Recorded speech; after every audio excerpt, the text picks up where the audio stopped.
tin foil and we've folded it several times over, and it's quite a large sheet of tin foil. And you just place it underneath the bird, so when the bird is done, you can grab onto it and lift it up.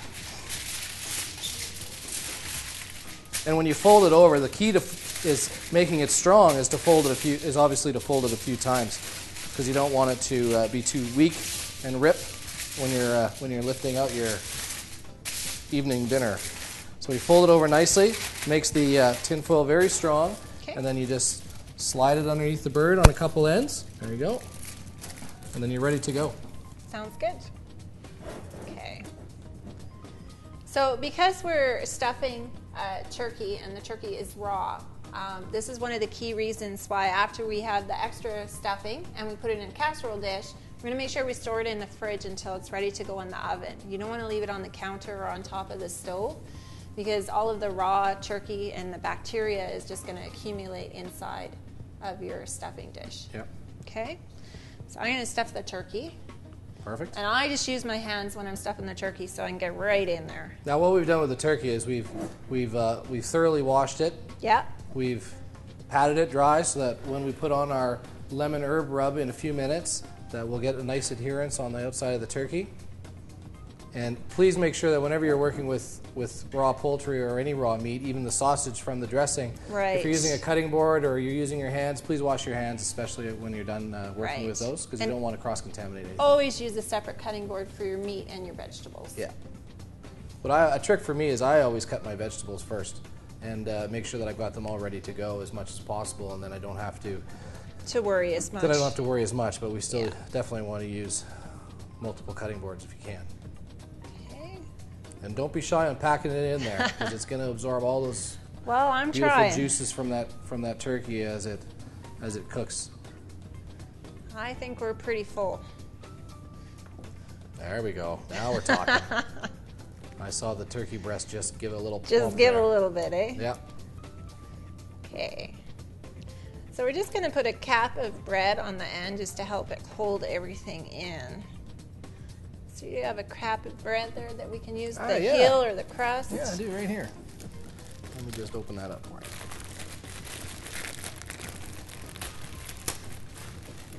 Just one little cap like so. There you go. Sounds good. Tuck it in there. Okay. So what I'm going to get you to do is I'm going to get you to cut me off some string so that we can tie it together. I don't want to touch it because I've got turkey all over me right now. How much do you need? Quite a big piece, because we're going to tie them together. And if you have a little extra, you can just cut it off at the end. Is that good? That sounds good. There you go. Thank you. You're welcome. Okay, so first thing we're going to do is we're going to turn him around and we're going to tuck his wings underneath. And the reason why we do this is so that they don't get really crispy and fall off. So you just take your bird and you just take your wing and you push it right up underneath. You kind of got to give it a little bit of a twist. Yeah, it's going to resist a little bit, but... Okay, so I'm just taking this end, and I got my hands, and I just kind of give it a twist. What that also does, too, is it also keeps the bottom of your turkey slightly on top of the roasting pan, so you don't have... When it does come time to get it out, it's just not baked thoroughly onto the roasting pan. The other thing it does, it helps lift those breasts up a little bit for you, so get them nice and golden brown in that oven. Nice. Okay, so then I'm just going to take his legs. You want me to hold those legs? Sure.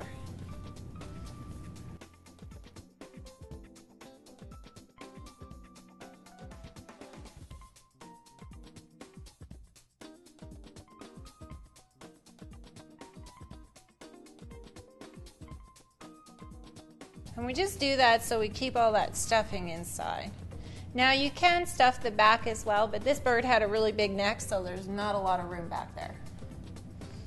Or up there. Right. Now that I touched that turkey, I'm going to give my hands a little wash. And then I'm going to put the rest of that stuffing in a casserole dish. Yeah, you can never have enough stuffing. Always seem to be short, eh? The bird doesn't have enough room inside for all that stuffing. Well, when you're feeding, more than 3 or 4 people, you need to keep in mind that once they taste this stuffing, they're going to want it so bad that seconds are guaranteed. Okay, while you do that, I'm going to wash my hands and then I'm going to make the herb rub here. Perfect.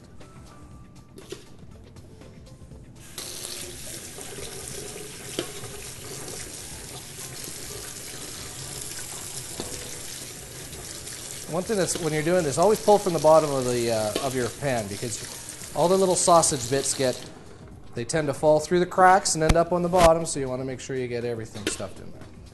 Nice even distribution. Okay. So for the herb rub, we're going to use olive oil.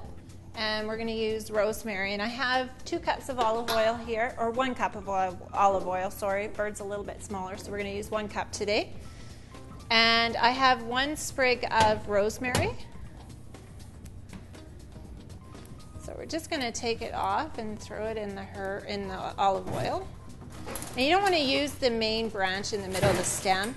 There's nothing worse than biting into a piece and getting a big piece of wood. Yeah. Now, if you like, can you even cut the herbs up even a little finer? Yes, by all means. I like leaving them a little bit wholer. It just gives a little more texture to the top of the turkey, a little nicer presentation on the table if you like to put the whole turkey on instead of pre-slicing it. Yep.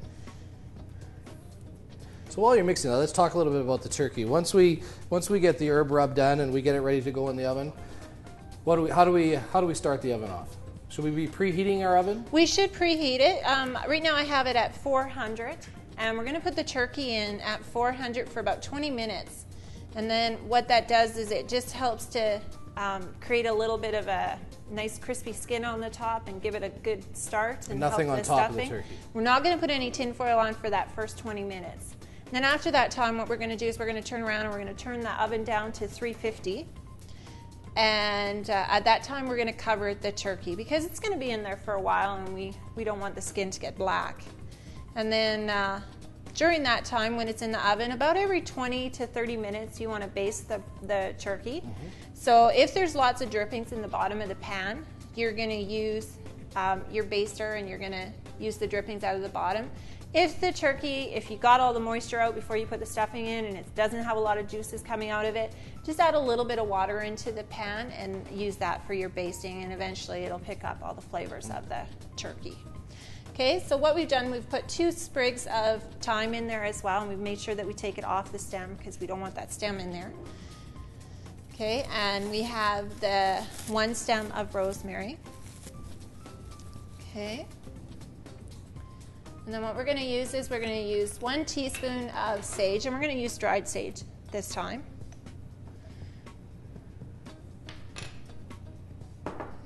You know, with all that seasoning and the stuffing and then the seasoning on the outside of the turkey, this is going to be a very flavorful meal. Mm-hmm. Okay, and we're going to use 2 teaspoons of poultry seasoning.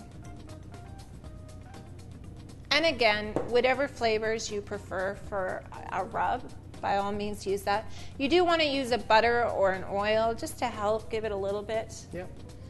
It also helps with the browning in the oven, especially in that first half an hour. And after that first, is it half an hour that you leave it open? Usually I do about 20 minutes, but it depends if you're using a convection oven or not. We're going to be using a convection oven today, so we're definitely not going to want to do more than 20 minutes. If you're using a standard oven, then I would say a half hour for sure would be safe. Okay, I'm just going to take a little bit of lemon just to give it a little bit of a lemon flavor because of that rosemary. Okay, and we're just going to give it a little bit of a rub. And don't be afraid to massage your bird. Everybody likes a massage now and then. Now, could you put a little cheesecloth over top that and try and catch the seeds? Or yeah, or you could take the seeds out before you do it for sure.